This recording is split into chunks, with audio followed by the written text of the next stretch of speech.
continuing on, like I said, if you feel like you're at a groundbreaking point, then you have a level of deception. Scripture says, not a novice, lest being lifted up, shall fall into the condemnation of the devil. We're all, you know, young men in this truth. And of course, we have the apostles and elders, which are, on a high level in the spirit, but, we all fell short of the glory. We're still grabbing and trying to grasp that which was lost, So it's still hella work that we have to do. All right, continuing on. The greater thou art, the more humble thyself, and thou shalt find favor before the Lord. And you see how our apostles and our elders roll. You see that they always are looking to grow and to develop and build. They're not at a point where they feel like they've already accomplished the feat of being apostles and they sit down, and they don't do lessons. I'm pretty sure the apostles, I know for a fact that the apostles did lessons today. New information. They had to strive and get a better understanding on what they were studying, and that's what it comes with. That's the territory of this truth. And you have to embrace that load that comes with the truth of knowing that you can't be spiritual enough, knowing that there's always room for correction. That's why if a brother gets on you, you have to be humble even in that, because you don't know everything. We don't know everything. Even though this says we have an unction to know all things, that's a divine calling, to have the knowledge of Yahweh Shema Shai, it's still so much that we have to, install within us. And in order to admit that comes from a position of humility. A lot of men just don't feel like they've, they still have work to do. They feel like they're already at that point, which is, if you feel that way, it's sadly mistaken. So continuing on, Psalms 1:1. Blessed is the man that walketh not in the counsel of the ungodly, nor standeth in the way of sinners, nor sitteth in the seat of the scornful. But his delight is in the law of the Lord, and in his law doth he meditate day and night. And he shall be like a tree planted by the rivers of water, that bringeth forth fruit in his season. His leaf also shall not wither, and whatsoever he doeth shall prosper. Right, and when you think about a tree that's planted by the rivers of water, that means living water is constantly streaming by that tree. All right, and the tree's roots are embedded in the earth. And the root systems, what does it do? It sucks up from the soil the nutritional water, or the water that's highly vibrant and the best trees, so to speak, are those by close bodies of water. That's why it says that a tree planted by rivers of water. The rivers of water represents the knowledge of Yahweh Shema Shai. And us brothers, we are in close intact with this word, so we have to always constantly lap from these living waters. And even with the Bible itself, it's so much scriptures, that you have to learn, you have to get the understanding, going into the Greek, the Hebrew, to fully digest the meat of some of these scriptures. All right. It says, he shall be like a tree planted by the rivers of water, that bringeth forth his fruit. In his season, his leaf also shall not wither, and whatsoever he doeth shall prosper. And you want to receive prosperity every step of the way, and that's righteous prosperity. Even the sufferings of Hamashiach Yahweh Shai is still a part of the prosperity, because at the end of the day, you receive a crown.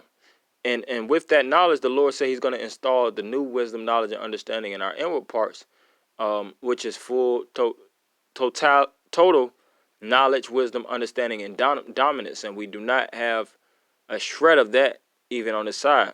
We're in captivity. We're weak. We're referred to as worms in the scriptures. We're looked at as the downtrodden, and we're looked at as the offscouring of the world. So that means we have to put in triple work, man. We have to put in, double duty, so to speak, in order to get to that position. All right, and it all boils down to your level of self-igniting, generating drive. It has to be the drive force that's within you to help you push forward. And a lot of men, they get tired, and then they get to the point of giving up. And that's how people get stuck in their ways, all right, because they see that other ways are too complicated and it's too challenging, so they'll get in a fixed mindset, all right. So this is 1 Corinthians 8:1. Now, as touches things offered unto idols, we know that we all have knowledge. Knowledge puffeth up, but charity edifieth. Right. And even in this truth, we all have knowledge. We all know, about Yahweh Shai. Some brothers know more than others, have better understanding, but we all have a general degree of knowledge when it comes to the law, to the Torah, to the Tanakh, to the understanding of the gospel, so on and so forth. But you always still have to read it over and over and over again, because these are living waters. And as living waters are constantly streaming through, what happens? They break up dirty sediments. They clean impurities in the water supply. So that represents the mind of one, to always grow and to break down old strongholds that might have been laying within you for decades or generations. So it says, and if any man think that he know of anything, he know of nothing yet as he ought to know. And that means that it's still always room for growth, and that should be something that you desire. The scriptures speak about marking the perfect man. You should desire to grow more and more. If you think about these bodybuilders, they never get to the point where they say, yeah, I got my body where I need to. I don't need to work out anymore. Right when they start working out, what happens? Their muscles are going to shrink. All that energy that they put out, is going to be all for nothing, because they didn't continue and to become consistent in their particular craft. All right. And like I said, that all reflects to the knowledge of Yahweh Shema Shai, and that's why we have to stay on top of our game and never get to a point of self-contentment, So this is, I started Sirach 24 and I started 28. The first man knew her not perfectly, no more shall the last find her out. And the first man represents Adam, and that's talking about the wisdom of Yahweh Shema Shai. It says, for her thoughts are more than the sea, and her counsels profounder than the great deep. And it says it's more than the sea, and it's more profounder than a great deep. And you still have scientists, you still have individuals that can't get to the bottom of the water. They don't know how deep the sea truly is. They don't know how deep, the different bodies of the waters truly are. They don't have a proper measurement. So even that's the same thing pertaining to the knowledge. We all know. But guess what? The thoughts of the Lord are infinite. And we don't have omnipotence on the Lord. We're as the Lord does. We don't know the genesis of everything. Even though we read and got the understanding of the beginning, it's so much more. That's thousands of years of history that we're trying to retain and understand within a space of months, years.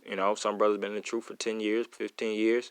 You only got fragmented pieces, and you have enough to paint the picture, but the picture still is, not in its fullness, so to speak. So it says, verse 30, excuse me. I also came out as a brook from a river, and as a conduit into a garden. I said, I will water my best garden, and will water abundantly my garden bed. And lo, my brook became a river, and my river became a sea. So, if I'm not mistaken, this is Jesus, the son of Sirach. He said he was going to water his best garden, representing him coming into the truth and watering himself and exposing and installing the wisdom of Yahweh Shema Shai, so that he could grow by and by. And that's why he said that in the abundance of watering, the brook became a river, and the river became a sea. So it came vastly greater.